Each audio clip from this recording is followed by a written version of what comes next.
de base de la programmation orientée objet.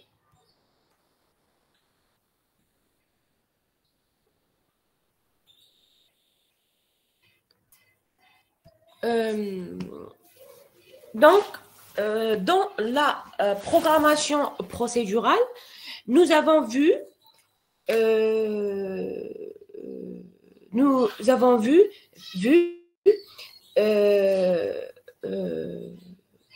pardon.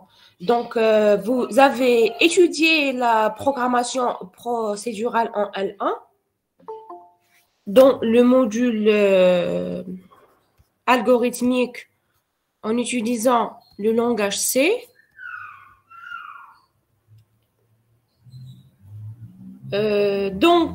Définit un programme comme étant un ensemble de données sur lesquelles agissent les procédures ou bien les fonctions.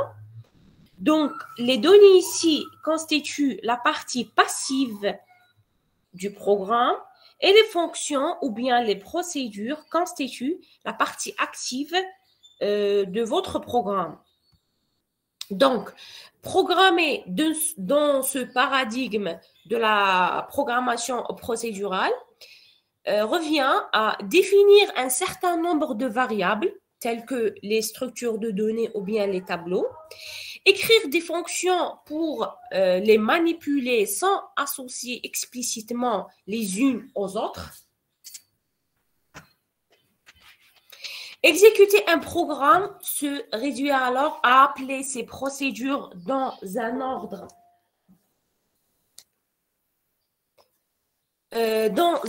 décrit par le séquençage des instructions et en leur fournissant les données nécessaires à l'accomplissement de leurs tâches. Donc, dans ce paradigme, les données et traitements sont traités indépendamment les unes des autres, sans tenir compte des relations étroites qui les unissent. Donc, les questions qu'on peut poser dans ce cas, ou bien dans ce type de programmation, donc, cette séparation entre les données et traitements est-elle utile? Pourquoi privilégier le traitement sur les données? Pourquoi ne pas considérer que les programmes sont avant tout un ensemble d'objets informatiques caractérisés par des opérations où ces objets-là peuvent communiquer entre eux afin de réaliser une tâche bien définie auparavant. Donc, dans la programmation orientée objet, donc les langages orientés objet sont nés pour répondre à ces questions-là. Donc, ils sont fondés sur la connaissance d'une seule catégorie d'entités informatiques qui s'appelle objet. Donc, les langages de programmation orientée objet sont basés sur une entité qui s'appelle objet. Et alors, un programme orienté objet est constitué d'un ensemble d'objets, chacun disposant d'une partie fonction ou traitement et d'une partie donnée. Donc, nous avons un objet ou bien des objets où chaque objet contient une partie donnée et une partie traitement. Et ces objets-là interagissent entre eux par l'envoi des messages. Donc, un programme orienté objet est constitué d'un ensemble d'objets où chaque objet est constitué d'un ensemble de données et un ensemble de traitements. Ces objets-là communiquent entre eux à l'aide des messages. Est-ce que c'est clair jusqu'à maintenant? C'est clair? Pas de questions, je termine. Allô, vous m'entendez?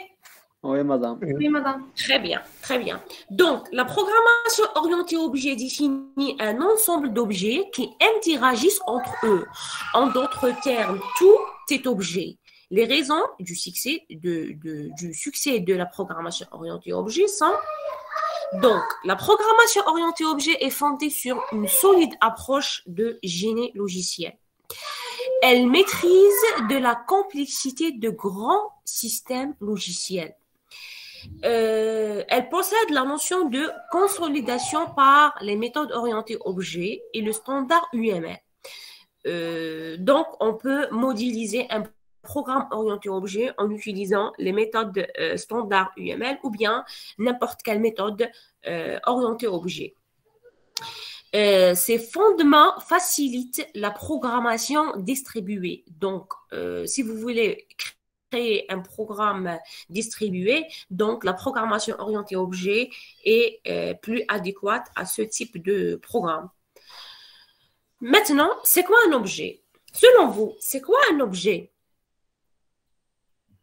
D'après ce que nous avons vu, c'est quoi un objet?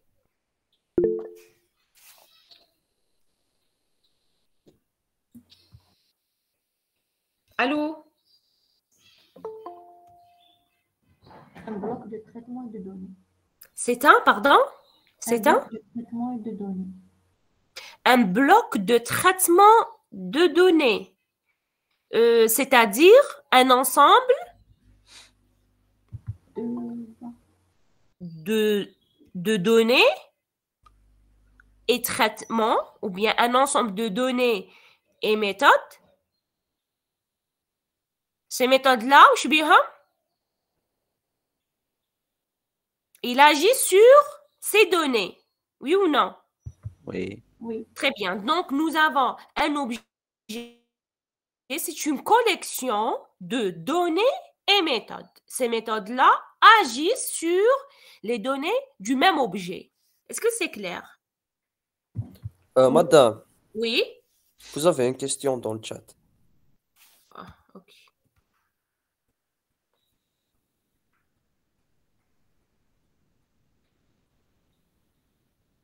Donc, un programme distribué, c'est un programme informatique où son code sera réparti dans plusieurs machines si vous voulez. Par exemple, vous avez un réseau d'ordinateurs. Le programme qui se trouve dans la machine X, par exemple, réalise une certaine tâche, mais la suite de votre programme se trouve dans une autre machine. Donc, HADA, c'est un programme distribué. Il se trouve dans plusieurs machines si vous voulez. Est-ce que c'est clair? C'est clair. D'accord? C'est clair. Très bien. Très bien.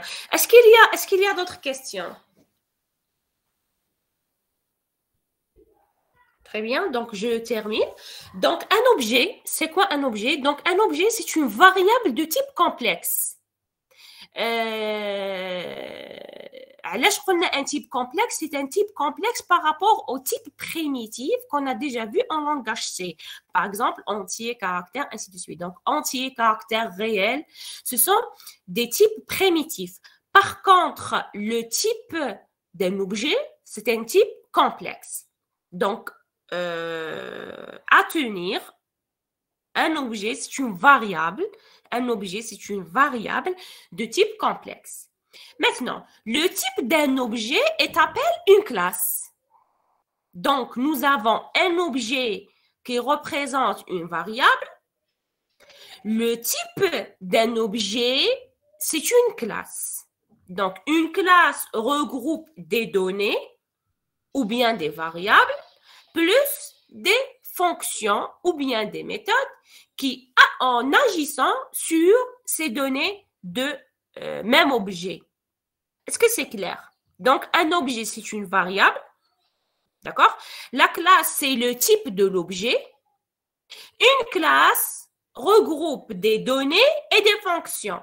Donc, les données représentent la liste des variables et les fonctions représentent la liste des méthodes. Est-ce que c'est clair?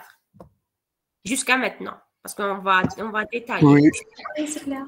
Très bien, très bien. Donc, autrement dit, une classe, c'est quoi une classe? Une classe est la définition d'un type, alors que l'objet est une déclaration de variable.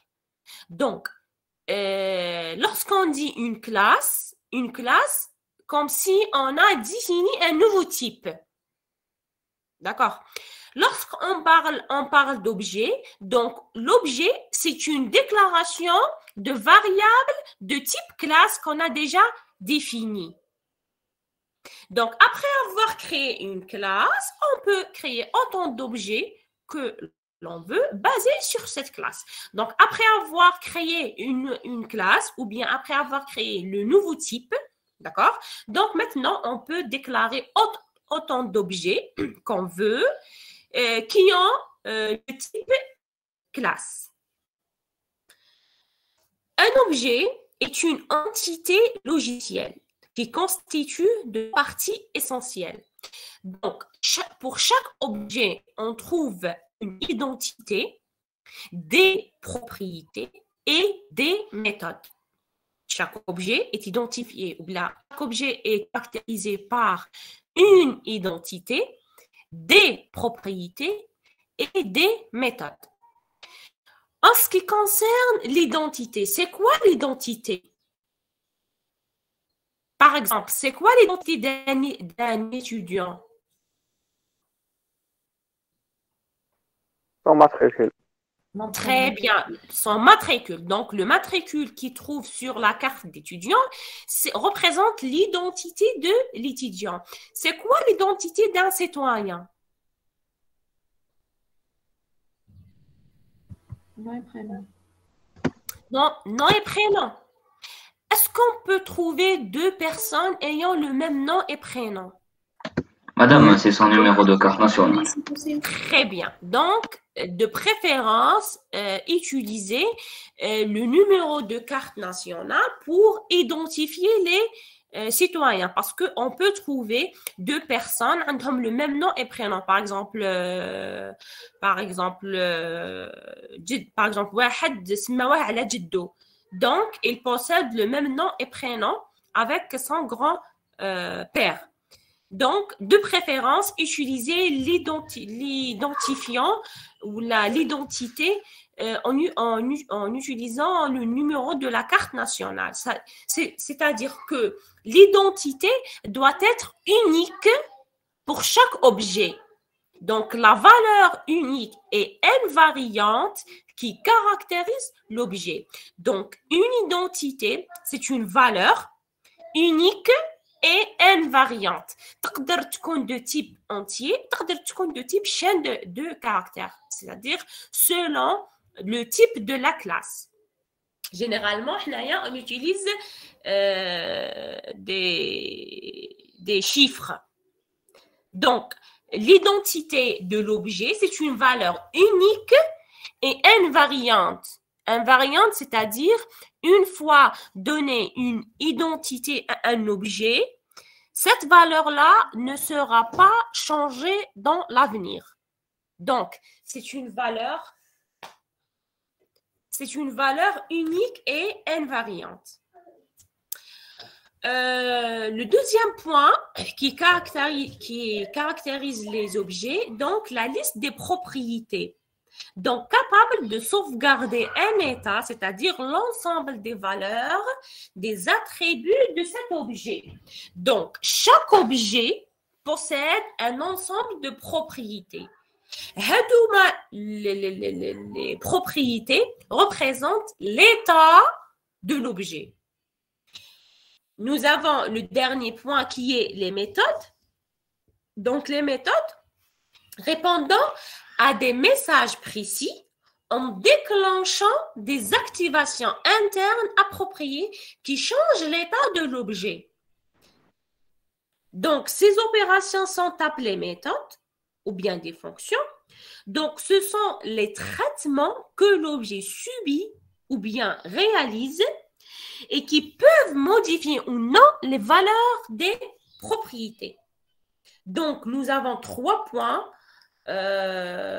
ou bien nous avons 3 caractéristiques d'un objet. Nous avons une identité, des propriétés qui représentent l'état de l'objet et des méthodes qui permettent l'interaction entre les objets.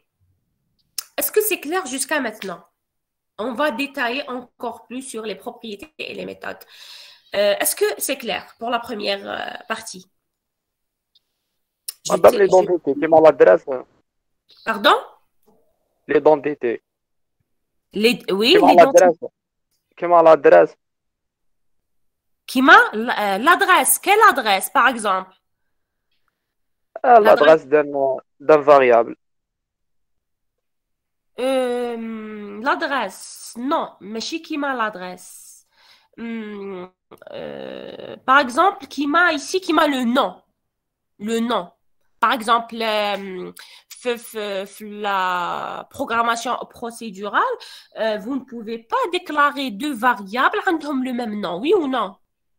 Ouais, Oui, voilà. Donc, si vous voulez, le nom de votre variable représente l'identité ici. d'accord.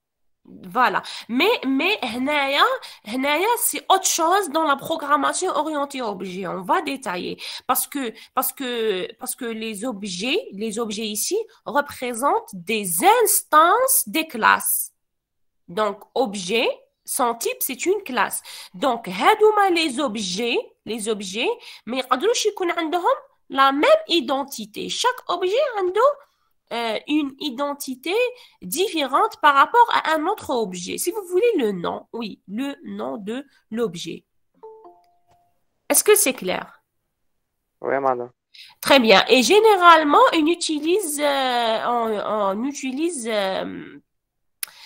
on peut utiliser des entiers, on peut utiliser des chaînes de caractères et on peut utiliser un hybride entre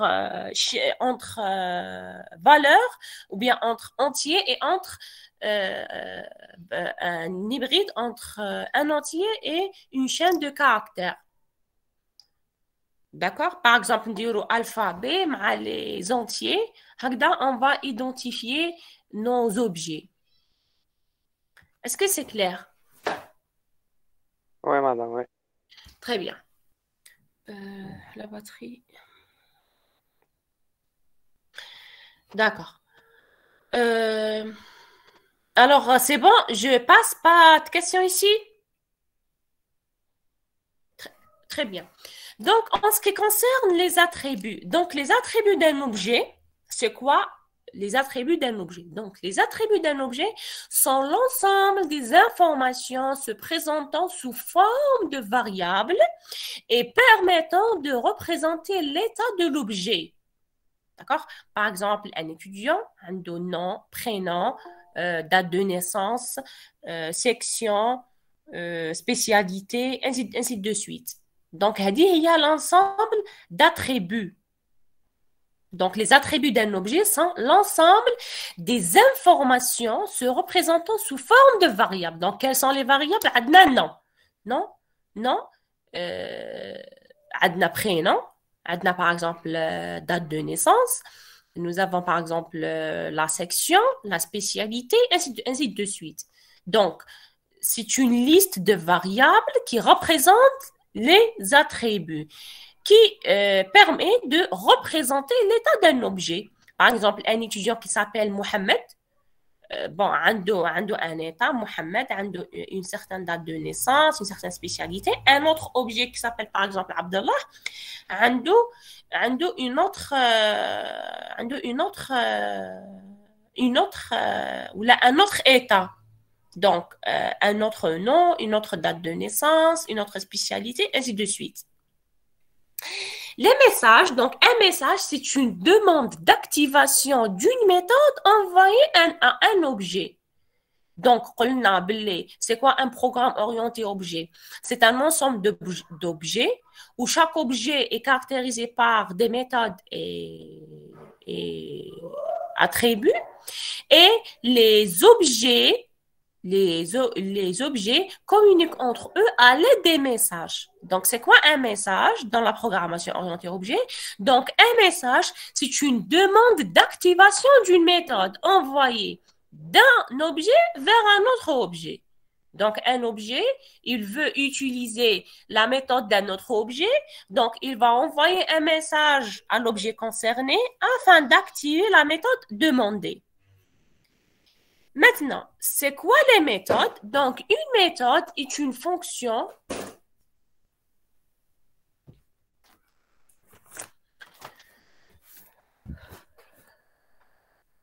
Pardon.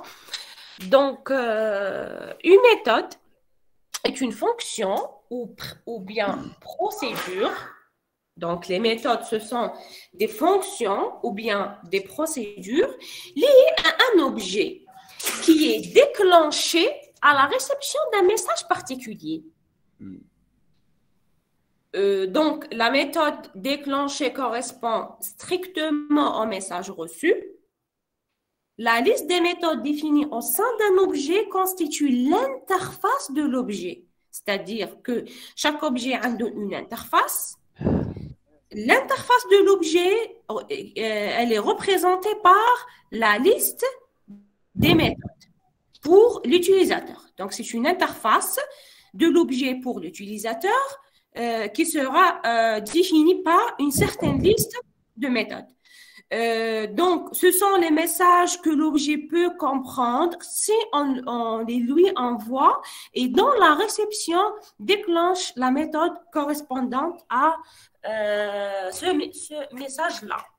Est-ce que c'est clair? Madame. Madame. Oui, oui. Oui, je vous entends. Madame, allez, je t'ai la méthode. Ah oui, très bien. Donc, je branche le chargeur.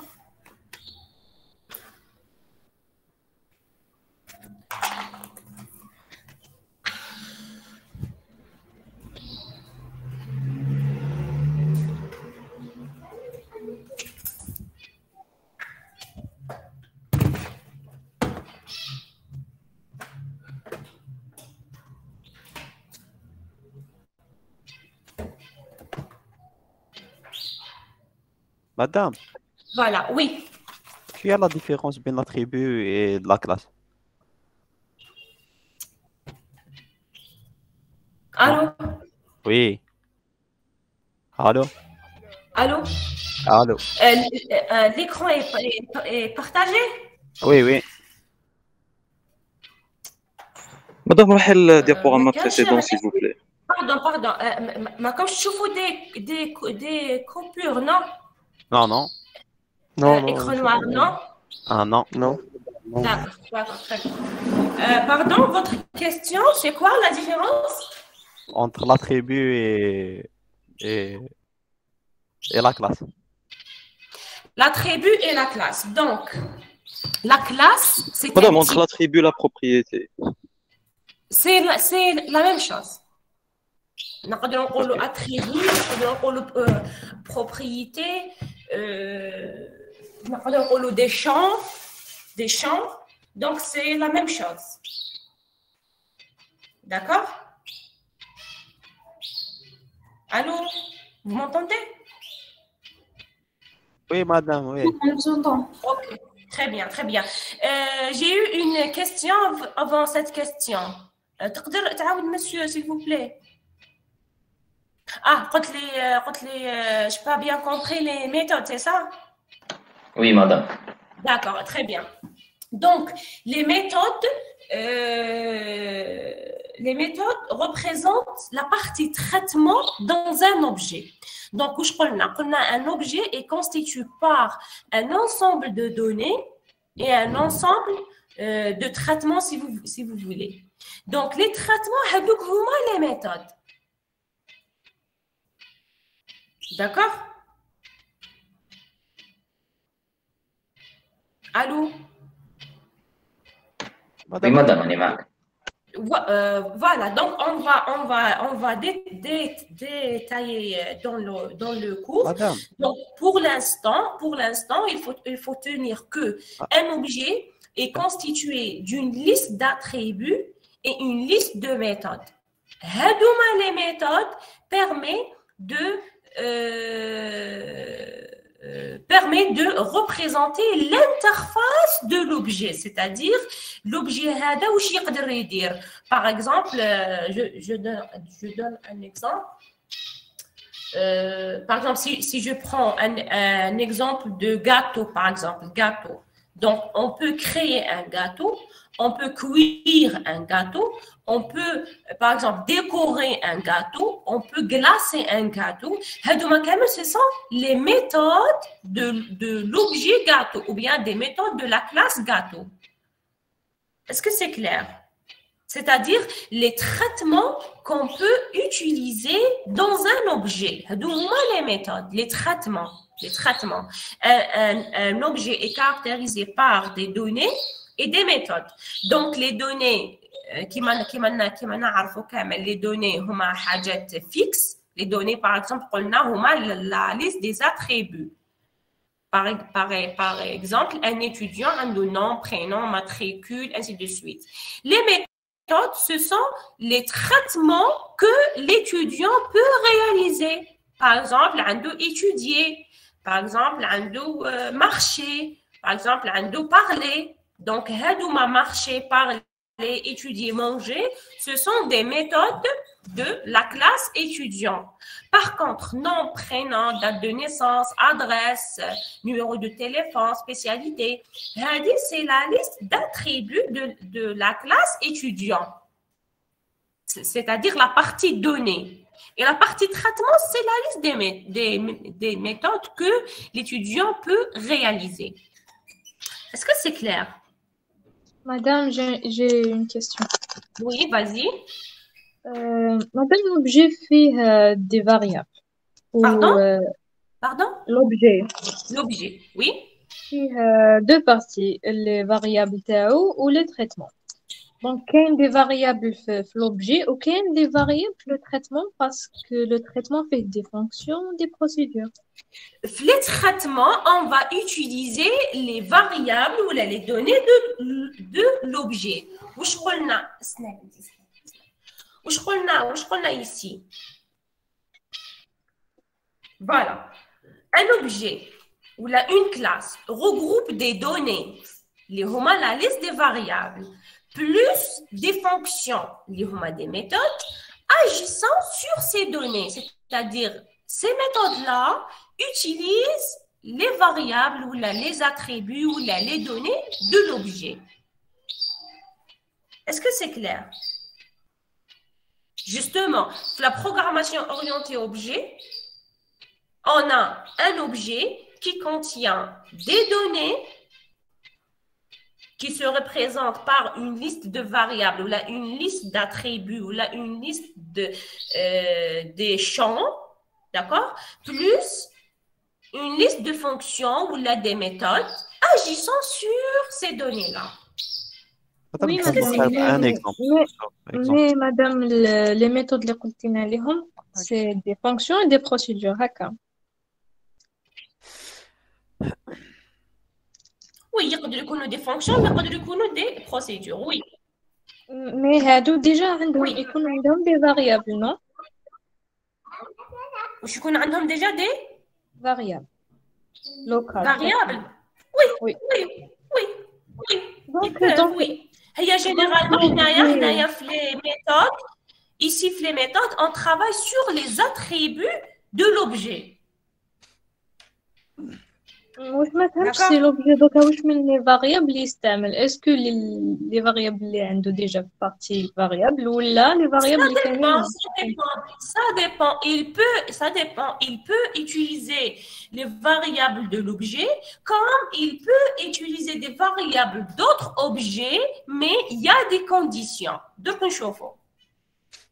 D'accord? Parce que la programmation orientée objet a la notion de visibilité, c'est-à-dire un attribut, il y a des codes publics, il y a des codes privés. Il y a un attribut public, il y a un autre objet de même package utilise son attribut. Sinon, il y a l'attribut est déclaré comme attribut privé, donc l'attribut HADA, il est propre aux méthodes de même objet. Donc, ça dépend la déclaration de l'attribut, s'il est privé ou public. Donc, je vous les détails au fur et à mesure. Pour l'instant, qu'est-ce qu'il faut retenir? Il faut retenir qu'un objet fait des attributs ou fait des méthodes. Une méthode est une fonction ou procédure liée à un objet. C'est-à-dire, si on a une méthode X, la méthode X, elle est liée à l'objet, par exemple, A, qui est déclenché à la réception d'un message particulier. Donc, la méthode déclenchée correspond strictement au message reçu. C'est-à-dire, si un objet veut utiliser la méthode, si un objet A veut utiliser la méthode de l'objet B, donc l'objet A envoie un message particulier au l'objet B, disant que je veux utiliser la méthode X. Et l'objet B répond au objet A en exécutant la méthode X. Est-ce que c'est clair? Maintenant, pour les variables, il peut utiliser les variables de l'objet lui-même ou là d'autres variables, mais si d'autres variables ont une visibilité publique. Donc, je chauffe le cours. Est-ce que c'est clair? Oui. Très bien. Est-ce qu'il y a d'autres questions? Je termine. Madame, Oui. بغيت me donner un exemple على على classe objet et méthode يكونوا كيف les trois. Classe, objet, méthode. Oui, par exemple, étudiant. Pardon, classe, objet ou l'attribut. Classe objet méthode. Classe, objet, méthode. Par exemple, une classe. Une classe, elle s'appelle étudiant. فيها les attributs ديالها nom, prénom, par exemple, nom de type chaîne de caractères. Prénom de type chaîne de caractères. Date de naissance, par exemple, de type aussi chaîne de caractères. Par exemple, section. Ce sont des attributs de la classe étudiant. Un objet, par exemple, le nom de l'objet, c'est le matricule, par exemple, de l'étudiant Mohamed.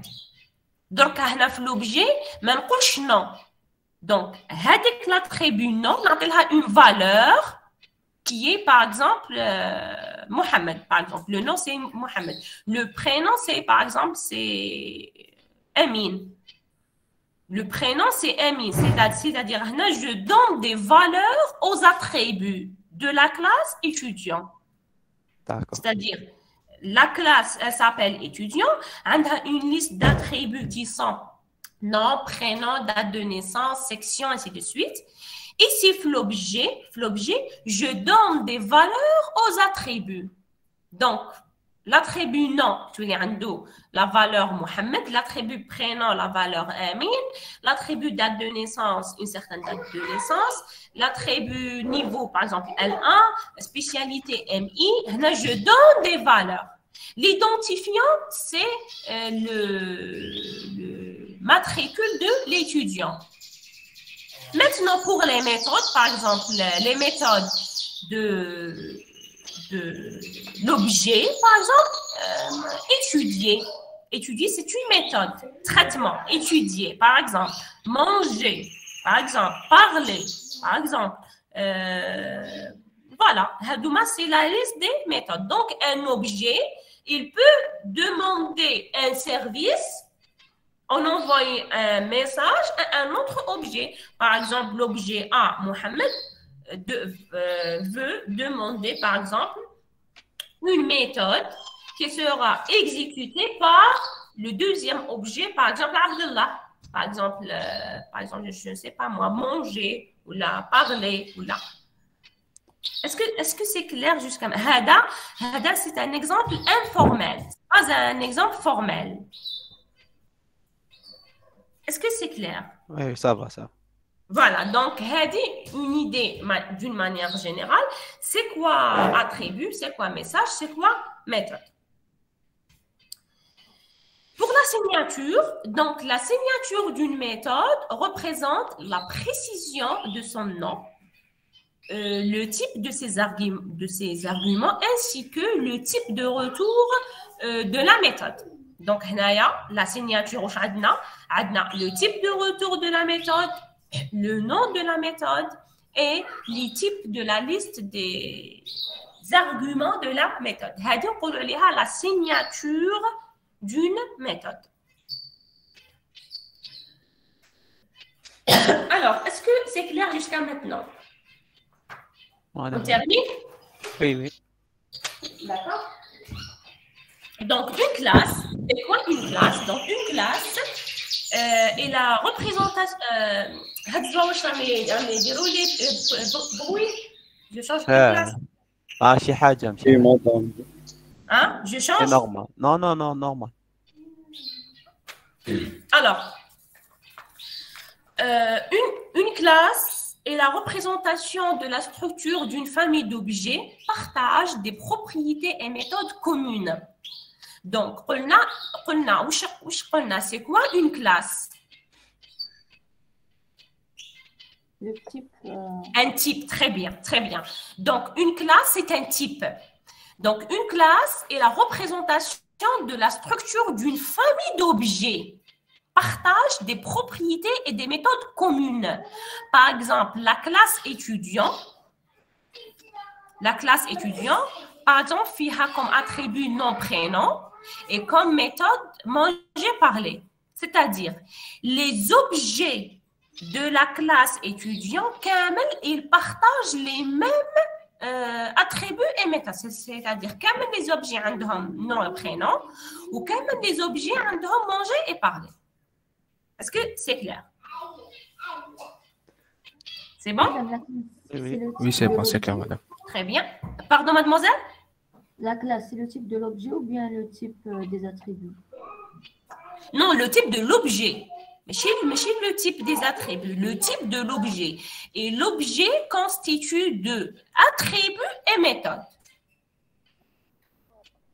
D'accord? Donc, la classe représente le type et l'objet représente le variable, si vous voulez. Maintenant, l'objet contient deux parties, attributs et méthodes. Est-ce que c'est clair? Oui. C'est clair, Très madame. bien. Très bien. Donc, une classe est considérée comme un moule de création d'objets. Et un objet serait donc une instance bien exemplaire d'une classe.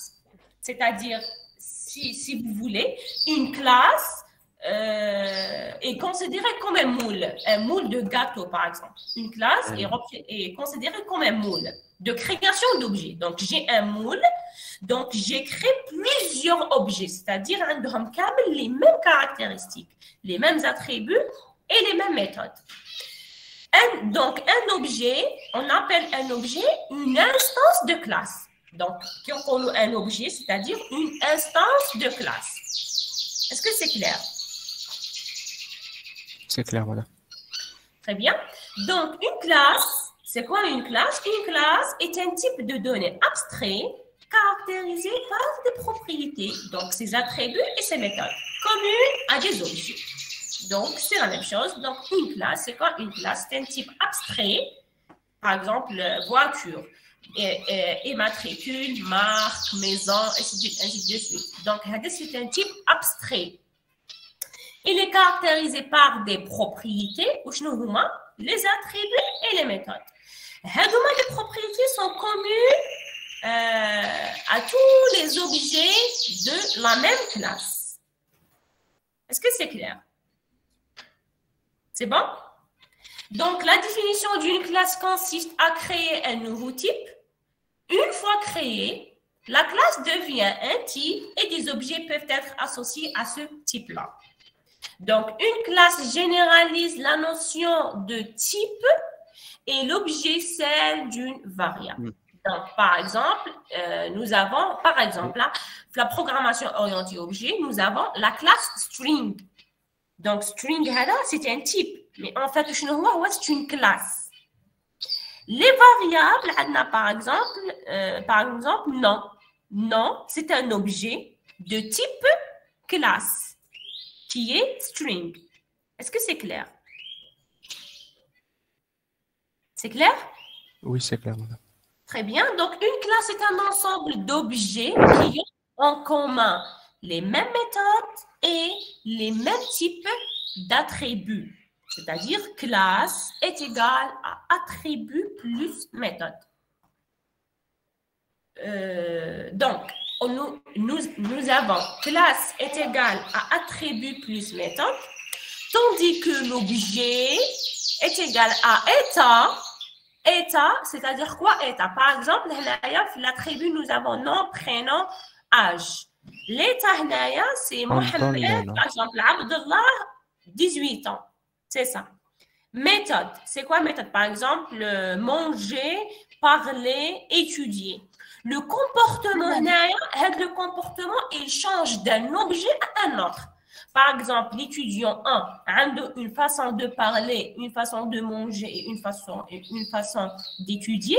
L'objet 2 a une autre façon de parler, de manger et d'étudier. Donc, on parle de comportement de l'objet.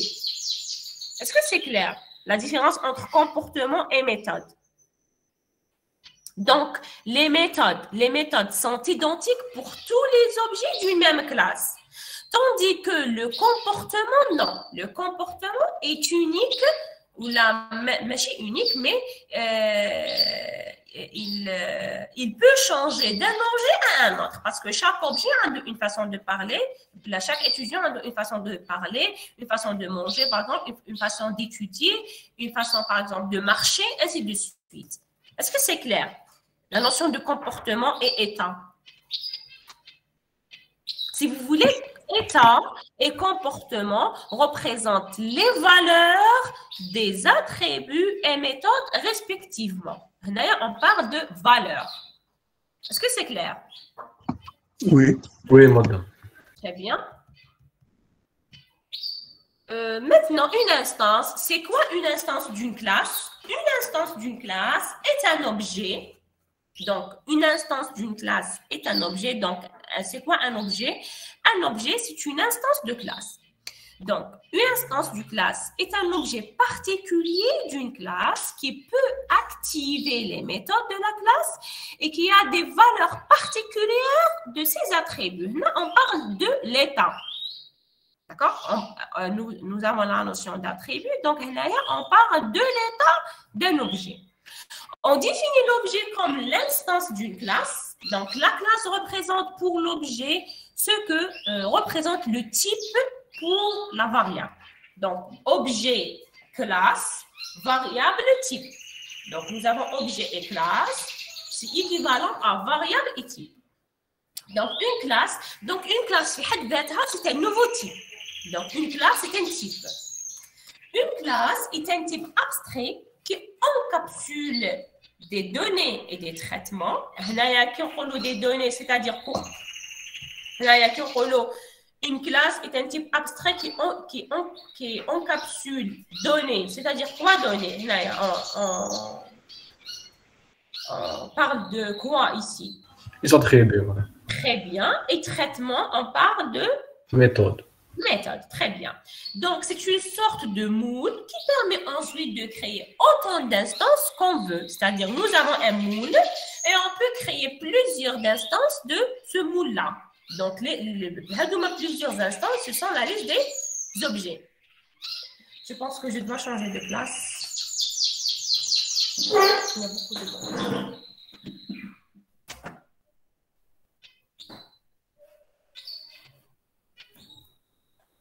زواوش اليوم جاهم يهرب.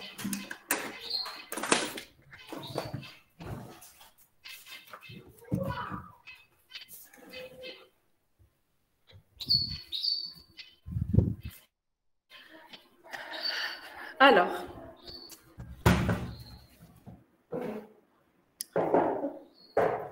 donc une classe est un type abstrait qui encapsule données et traitements. Donc, c'est une sorte de moule qui permet ensuite de créer autant d'instances qu'on veut.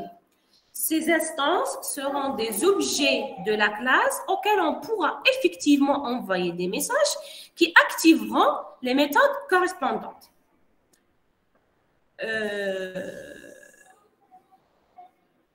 Donc, dans le monde réel, on peut illustrer un objet par une voiture, un téléphone, un livre, ainsi de suite.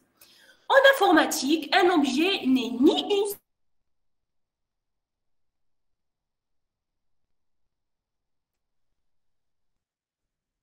Nini? Allô? Problème de connexion, madame.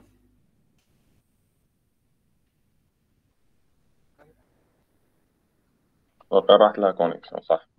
سير.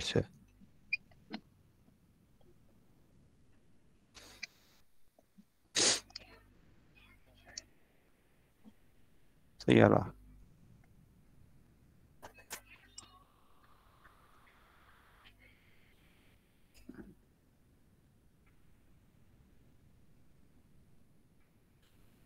سيارة.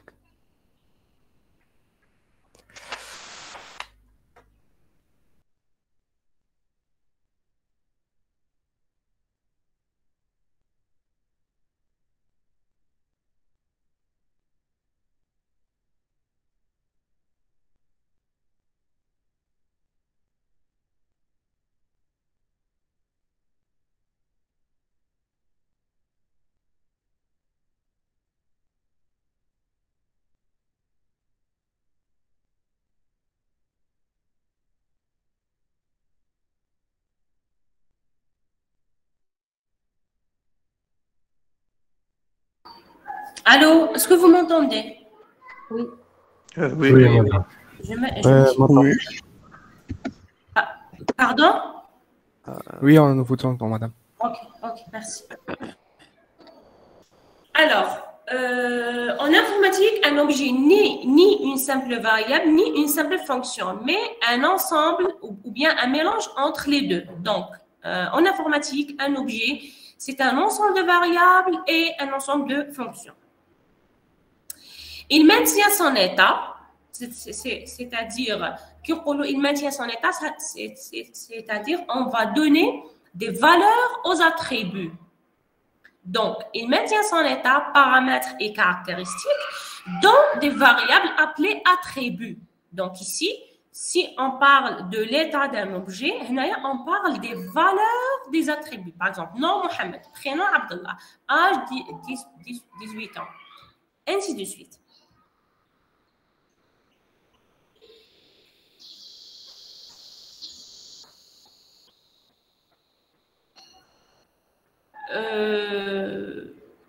On implémente son comportement à l'aide de fonctions appelées méthodes. Donc, chaque objet a un certain comportement, d'accord? Le comportement, en implémentant les méthodes de la classe concernée.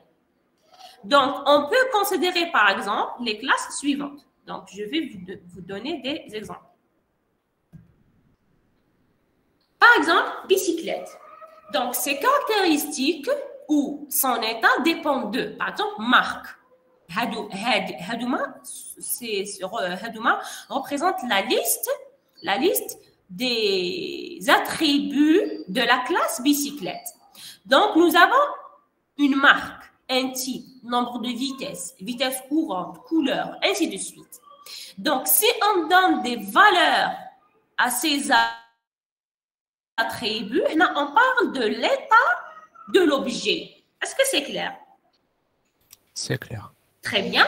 Oui, c'est clair, madame. Alors que son comportement, c'est rouler, tourner, accélérer, changer de vitesse, freiner, ainsi de suite. Donc, le comportement de l'objet bicyclette donc, change d'un objet à un autre selon la réponse aux méthodes rouler, tourner, accélérer. Parce que rouler, c'est une méthode. Comment on roule, comment on tourne, ainsi de suite. Donc, rouler, tourner, accélérer, changer de vitesse, Hadouma représente le comportement d'un objet.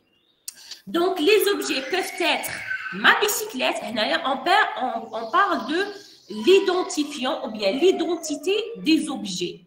Donc, on peut trouver plusieurs objets, ma bicyclette, ta bicyclette, toute bicyclette, ainsi de suite.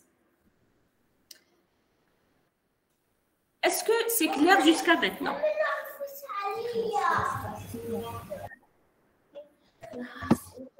Oui, madame. C'est clair? Je termine? Oui. Oui, madame. Nous prenons un autre exemple. Par exemple, la réalisation d'un gâteau sablé. Donc, pour réaliser un gâteau, on doit définir des propriétés. Donc, des propriétés, c'est-à-dire des attributs. Donc, l'épaisseur, la nature, le goût et couleur. Par exemple, j'ai défini 4 attributs. J'ai défini 4 attributs pour la classe, ou bien pour ma classe, gâteau sablé, qui sont épaisseur, nature, goût et couleur. Maintenant, ce gâteau sablé-là subit des traitements ou bien des méthodes, lesquelles créer, cuire, décorer et glacer. Donc, si vous voulez, j'ai une classe, un nouveau type. Donc, j'ai une classe qui s'appelle gâteau.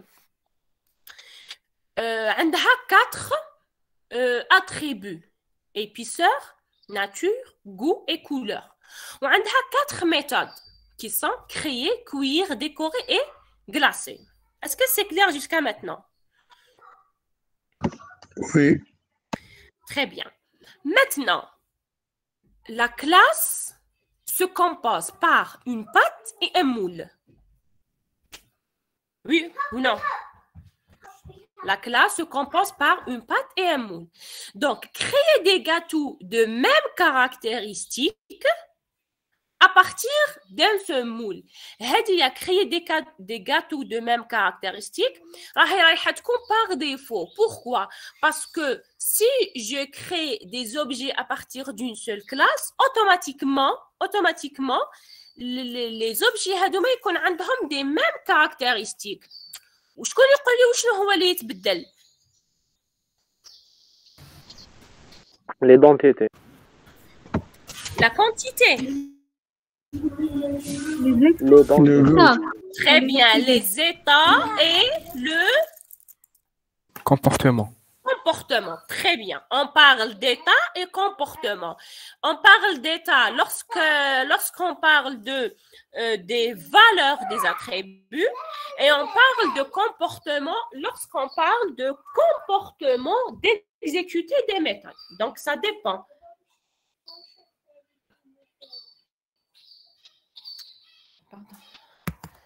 Donc, ça dépend de la façon de création, la façon de cuire, la façon de décoration, la façon de glaçage. Hada, c'est le comportement de gâteau. Par exemple, Hada, il est glacé par le sucre.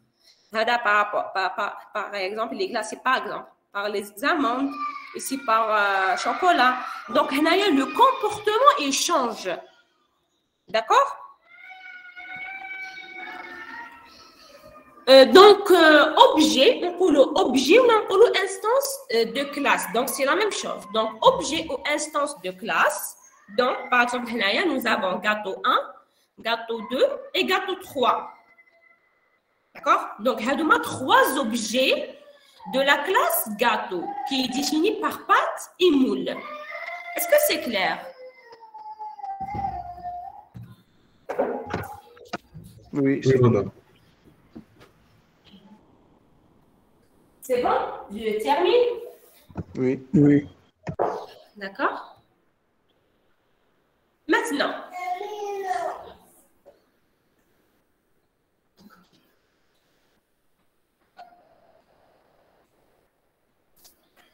donc, créer un premier gâteau à partir d'un moule. Donc, nous avons utilisé la première méthode, créer. D'accord? Donc, créer un premier gâteau à partir d'un moule. Donc, c'est une méthode.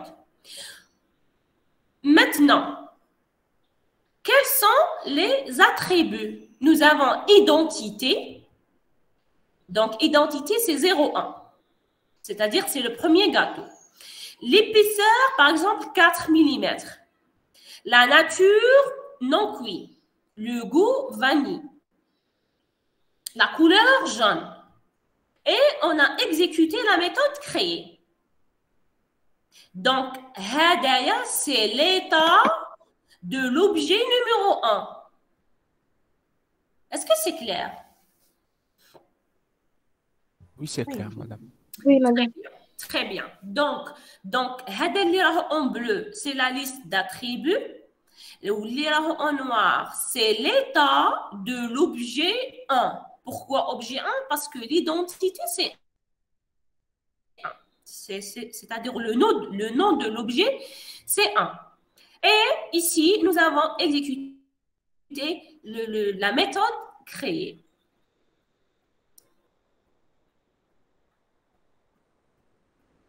Par exemple, le deuxième objet qui possède identité 2, en utilisant la méthode queer, donc queer le gâteau, en utilisant autres caractéristiques, on a changé, les caractéristiques changées sont en jaune. Donc, nous avons identité 2, épaisseur 5, donc dans la première phase de création, l'épaisseur dialogue est 4. Après le cuisson, l'épaisseur dialogue est 5. La nature, au début, était non cuit. Maintenant, l'état a été changé vers consommable. Donc, la première état non cuit, la deuxième état consommable. C'est-à-dire, deux objets différents, deux états différents, mais ils partagent les mêmes attributs. D'accord? Ou bien ils partagent le même moule, c'est-à-dire la même classe.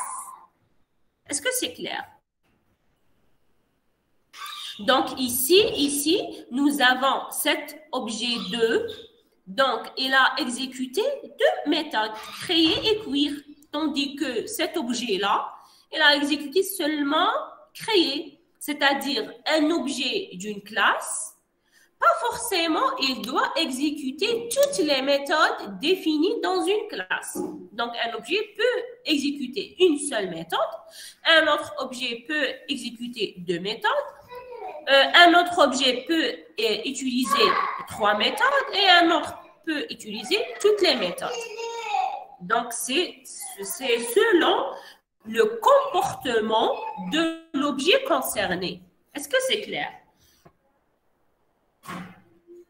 C'est clair? Allô? Vous m'entendez? Oui, madame, oui. Oui, madame, c'est clair. Très bien, très bien.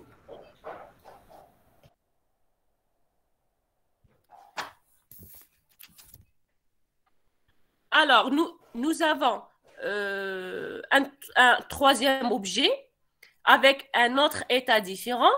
Donc, épaisseur 5, nature consommable, mais goût chocolat, couleur noire.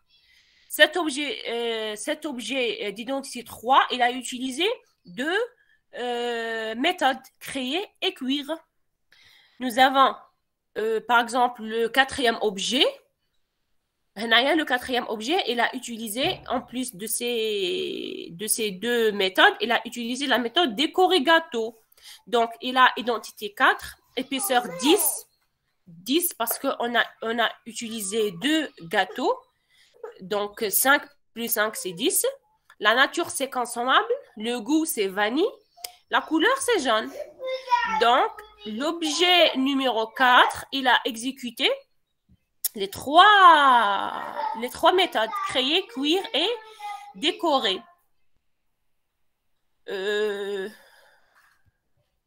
Le dernier objet numéro 5, il a un autre état. Donc, épaisseur 11, nature consommable, goût abricot, couleur blanc. Donc, Hadak aussi, il a utilisé trois méthodes, créer, cuire et glacer au sucre. Hadaya, il est glacé au sucre. Hada, il est glacé, par exemple, au chocolat et amande. Donc, un autre comportement, décoré. Un autre comportement de la méthode décorée. Donc, est-ce que c'est clair jusqu'à maintenant? Oui, madame. Très bien, je reviens. Madame. راحت بوجهي. طيب.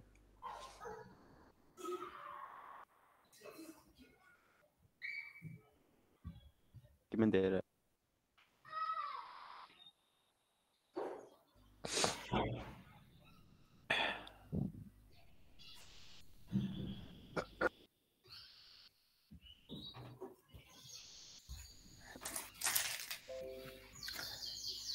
Alors, pour résumer, Madame, qu'est-ce qu'il faut tenir?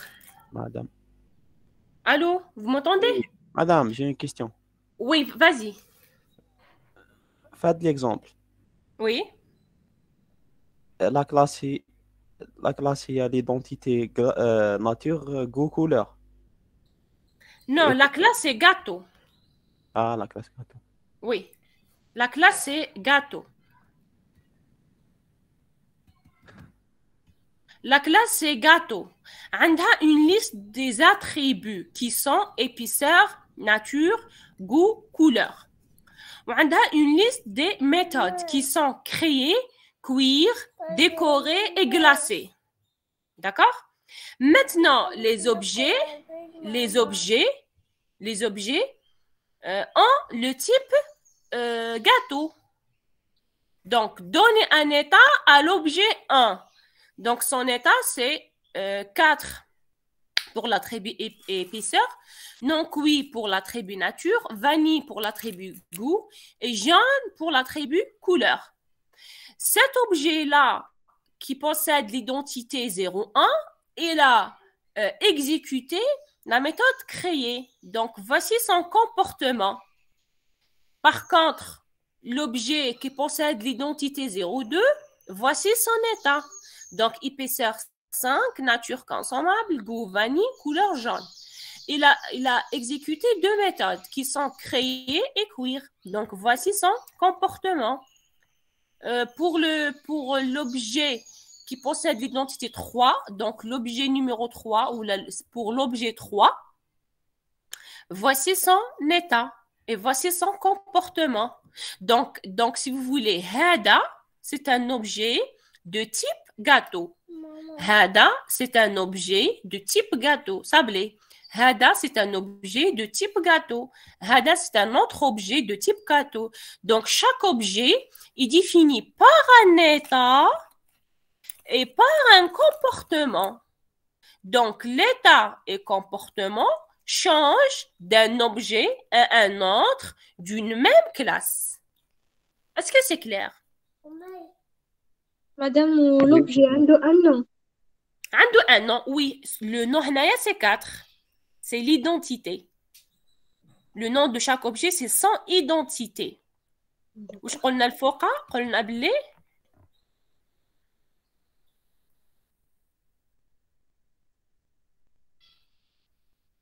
voilà, un objet est une entité logicielle est représenté par 3 parties. Une identité, c'est quoi une identité? C'est une valeur unique et invariante qui caractérise l'objet. Ici, l'identité, c'est 1, 2, 3 et 4.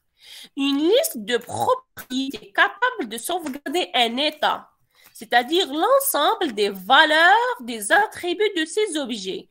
Un état d'un objet est représenté par l'ensemble des valeurs des attributs. Des méthodes répondant à des messages. Donc, la liste des méthodes représente le comportement d'un objet. Est-ce que c'est clair? Madame, qu'il y a des messages entre les objets. Oui. Mais ils peuvent s'échanger les méthodes ou là, non? Des messages, oui. On va voir qui fait les messages. Oui. Il y a des messages entre les objets. Un programme orienté objet, c'est un ensemble d'objets qui interagissent entre eux à l'aide des messages. Chaque objet est identifié par un identifiant, un état et un comportement. Madame, ils échangent les attributs ou la méthode? Non, ils échangent au niveau de méthode en modifiant des valeurs d'attributs. On va voir les types de messages. On va voir comment. D'accord? Merci. De rien. Est-ce que c'est clair jusqu'à maintenant? Oui, madame. C'est clair, madame. Oui, Très c'est bien. clair. Donc, pour résumer, un objet est une instance de classe, c'est-à-dire une valeur particulière d'une classe. Donc, un objet, c'est une instance de classe, c'est-à-dire une valeur particulière d'une classe. Chaque objet est défini par une identité, une liste d'attributs et une liste des méthodes. Pour l'identité, permet de le distinguer des autres. C'est-à-dire, quel est le rôle de l'identité permet de distinguer les objets l'un des autres. La liste d'attributs représente, ce sont des données qui caractérisent l'objet et qui représentent l'état d'un objet. La liste des méthodes, ce sont des actions que l'objet peut réaliser. Donc, donc nous avons un gâteau. Donc, nous avons un gâteau. Un gâteau a des propriétés. On parle de propriétés, ou on parle d'attributs, ou on parle de champ. C'est la même chose. Donc, les rames en bleu, on peut dire propriété, attribut ou bien champ. Chaque propriété, ou chaque attribut, ou chaque champ possède une valeur. Ici, on parle de l'état d'un objet. Un gâteau subit des traitements. Donc, on parle ici de comportement d'un objet. Est-ce que c'est clair? Oui, c'est clair. Madame, j'ai pas bien compris les instances. Les instances. Les instances, ce sont les objets. Quand on parle Pourquoi objet, créer un autre terme? nous avons plusieurs termes. On dit objet ou là on dit instance d'une classe. Instance d'une classe ou là, par exemple, exemple d'une classe. Mais le terme exemple d'une classe, mais on dit instance d'une classe. Donc, chaque objet est une instance, voilà, oui, est une instance de classe. D'accord, merci. Très bien, très bien. Est-ce qu'il y a d'autres questions?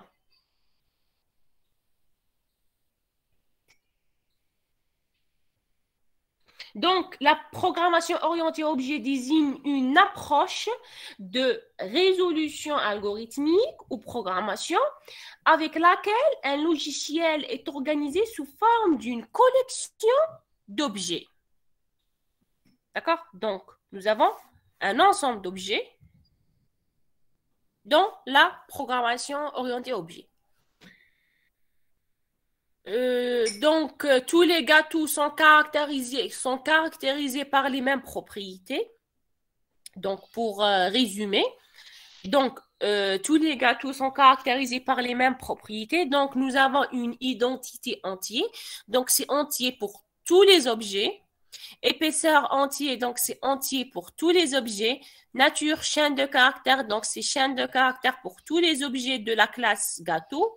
Goût, il est de type chaîne de caractères pour tous les objets de la classe gâteau et même chose pour couleur.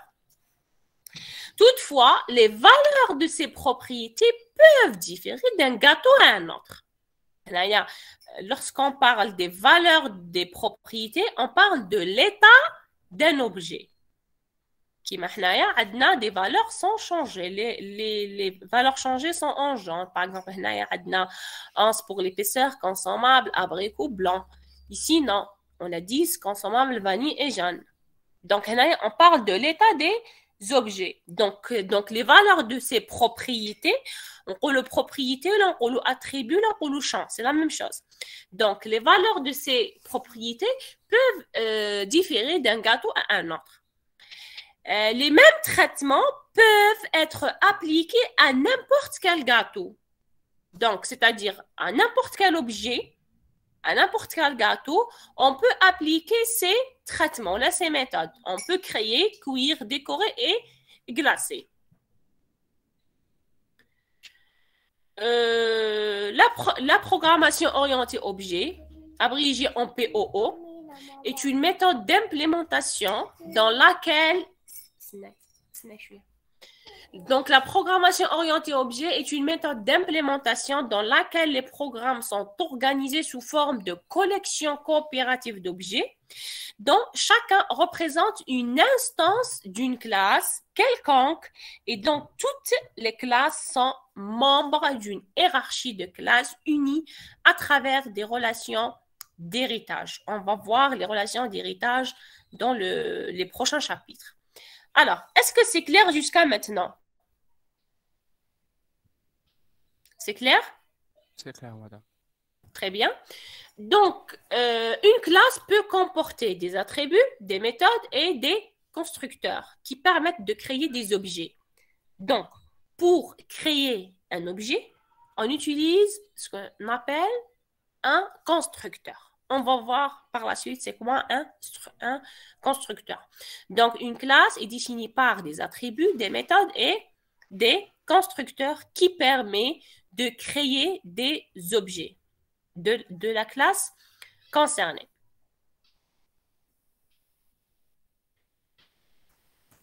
Donc, pour la création d'une classe, donc la définition d'une classe consiste à lui attribuer un nom. Donc, nous avons nom de classe. À déclarer ses attributs. Donc, ici, il faut déclarer les attributs de la classe concernée et à implémenter, si vous voulez, écrire le code de ces méthodes. Donc, la squelette d'une classe est composée par en tête de la classe. Voici l'entête de la classe. Ensuite, nous avons dans les deux accolades, nous avons la partie déclaration des attributs. Donc, on commence par la déclaration des attributs. Ensuite, on termine par la définition des méthodes. Donc, voici comment on déclare une classe en Java. Donc, nous avons le mot-clé classe. La classe, c'est un mot-clé. Ensuite, nous avons le nom de notre classe, par exemple gâteau, par exemple voiture, par exemple étudiant, et ainsi de suite. Accolade ouvrante, on commence par la définition des attributs et on termine par la définition des méthodes et la fin de la classe est représentée par accolade fermante.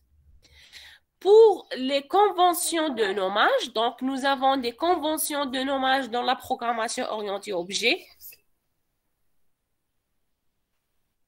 Donc, la première convention, donc le fichier .java doit avoir le même nom que la classe publique qu'il décrit. C'est-à-dire, par exemple, si vous avez une classe qui s'appelle étudiant, donc comme mot-clé classe, étudiant, accolade ouvrante, la liste des attributs, la liste des méthodes et accolade fermante. Le code, alors il y a un fichier qui doit nommer étudiant avec extension .java. C'est-à-dire le fichier qui se trouve dans votre disque dur et qui contient le code de la classe étudiant doit être nommé obligatoirement étudiant et avec la même syntaxe et avec l'extension .java. Le nom de la classe doit débuter par une majuscule ainsi que chaque première lettre de chaque mot. C'est-à-dire, par exemple, si votre classe, elle s'appelle, par exemple, gâteau sablé, donc, classe, gâteau, le G en majuscule, glacé, donc gâteau, le G est majuscule, le reste en minuscule, glacé, le G en majuscule et le reste en minuscule, comme ça. Donc, comme nom, classe.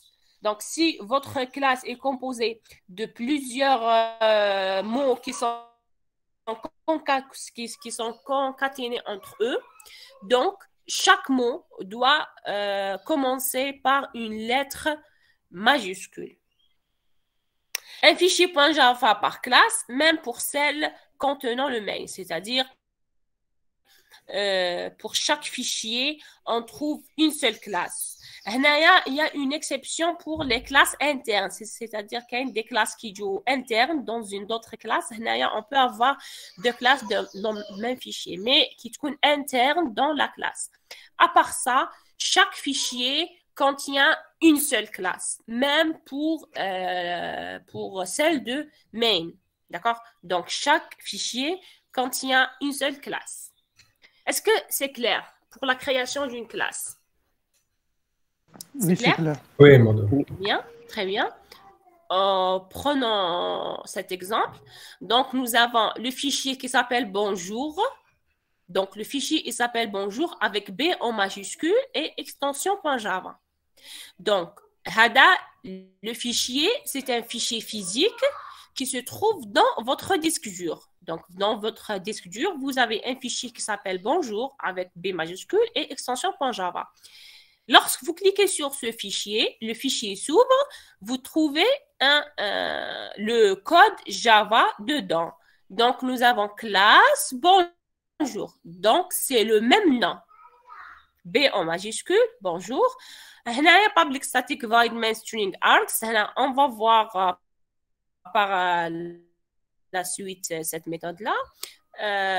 Qu'est-ce qu'il faut savoir ici? Que cette classe permet d'afficher le message bonjour tout le monde à l'aide de la méthode println, de la méthode out, de la classe système. Donc, on va voir par la suite. Alors, est-ce que c'est clair pour la syntaxe de déclaration et définition d'une classe? C'est bon? Oui, c'est bon, madame, c'est clair. Oui, madame. Très bien.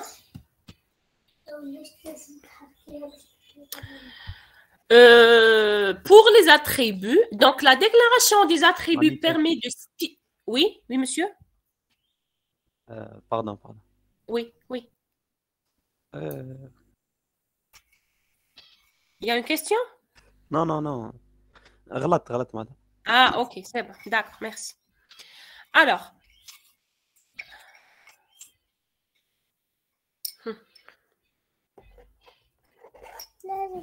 Madame, oui. pour la classe qu'on vient de créer, bonjour tout le monde. Oui. Est-ce que c'est quoi les attributs de cette classe et les comportements de cette classe? Ici, j'ai une classe et je veux afficher ce message. D'accord?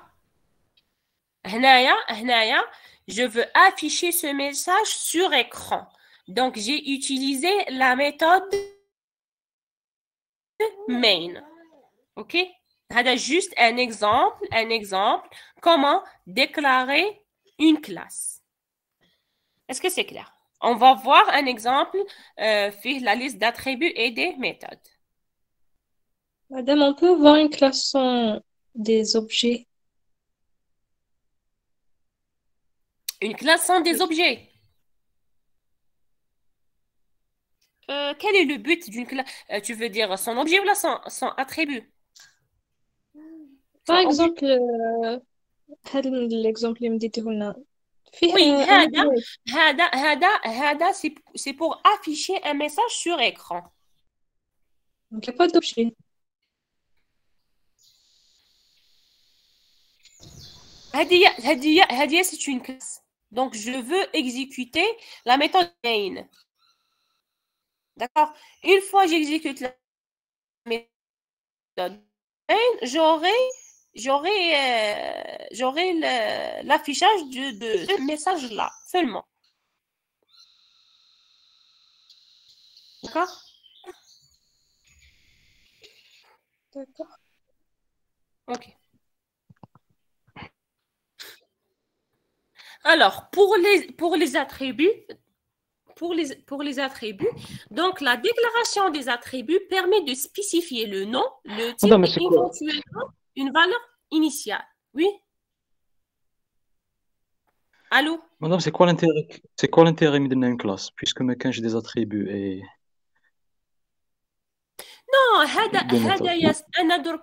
انا دركا ما نقدرش ندير لكم هنايا دي زاتريبو باسكو مازال ما قريتكمش كومون اون ديكلار ان اتريبو. D'accord? Le but de cet exemple-là, c'est comment déclarer une fonction. D'accord? C'est-à-dire le but de cet exemple, c'est تتعلموا كيفاش déclarer fonction ou لازم يكون le nom de fichier porte le même nom de la classe seulement. Mais أنا دركا مازال ما قريتكمش comment déclarer des attributs, donc في l'exemple ما نقدرش ندير لكم un exemple complet. هذا juste un exemple باش تعرفوا comment déclarer une méthode. Mais on peut pas appeler ça un objet, madame. Non, c'est pas un objet. C'est une classe plutôt. La classe, elle implémente la méthode main pour afficher un message. Je veux dire, on peut pas créer des instances à partir de cette classe. Si, on peut. Ça sera créé par défaut. Une fois on exécute le programme, d'accord? Donc, le compilateur va le compilateur va charger d'exécuter la méthode.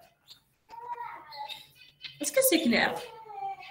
Un exemple pour présenter comment déclarer une classe.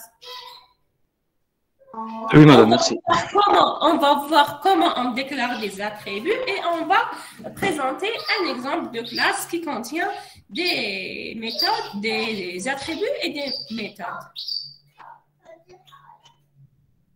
Est-ce que c'est clair? Oui, madame, merci. De rien.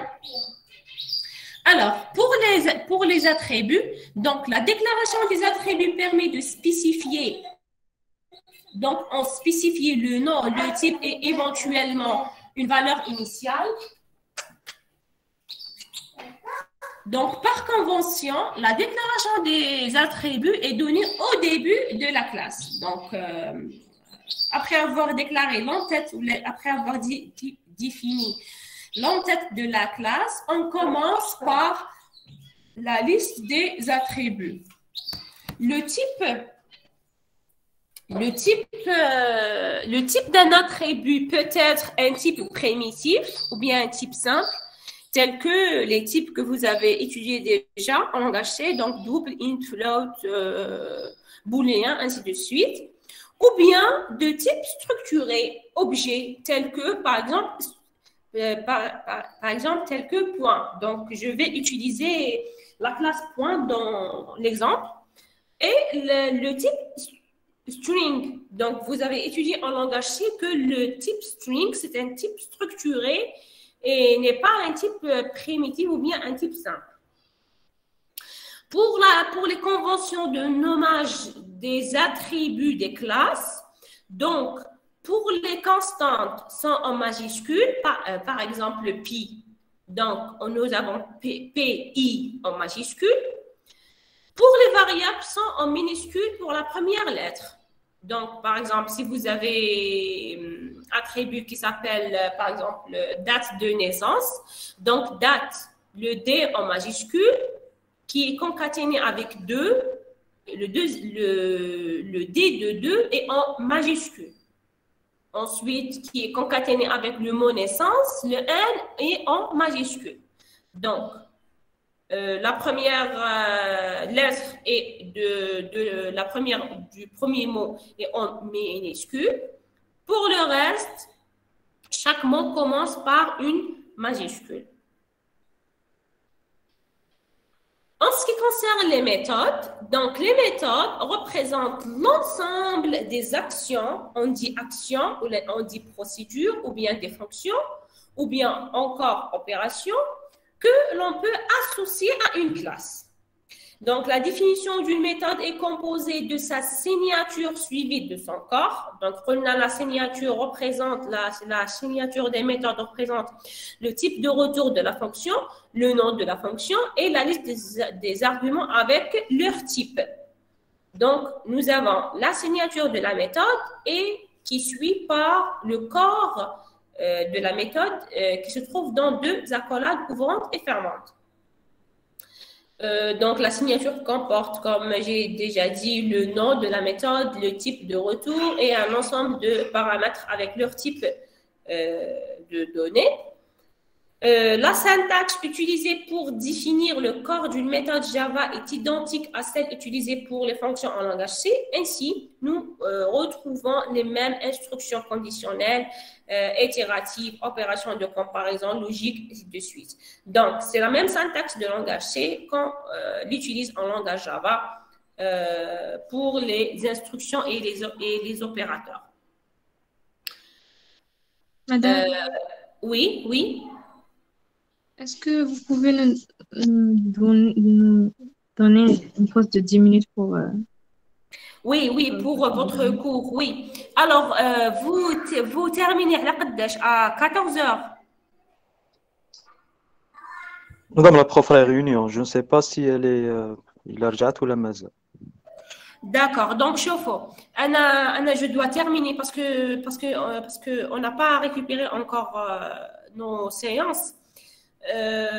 Donc regardez, إذا قريتوا على الوحدة on termine à 14 heures. إذا ما قريتوش fais-moi un signe pour terminer à 13 heures. D'accord, pas de souci, madame. D'accord, ok, merci. Allez, bon courage, à tout à l'heure.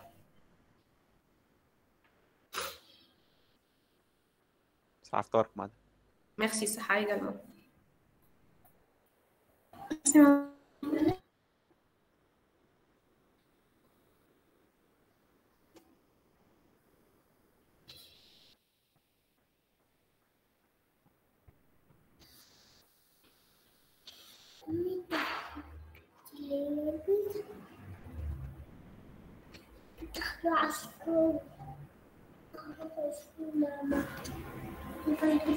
يا كنت تبكي وتقبحي هذا